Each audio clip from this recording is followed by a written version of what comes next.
aku tidak pernah suka dengan kau. Hah? Dengar baik-baik ini. Aku tidak pernah setuju dengan perkawinan kalian. Aku tidak lagi mengenal si Tagor sejak kau masuk dalam kehidupannya.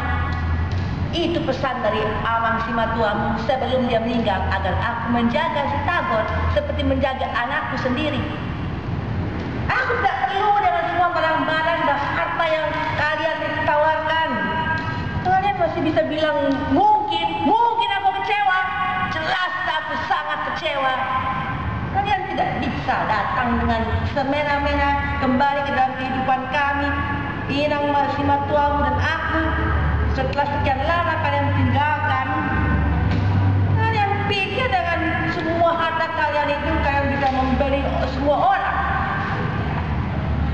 Aku tidak bisa melupakan hari-hari di mana kalian tidak ada.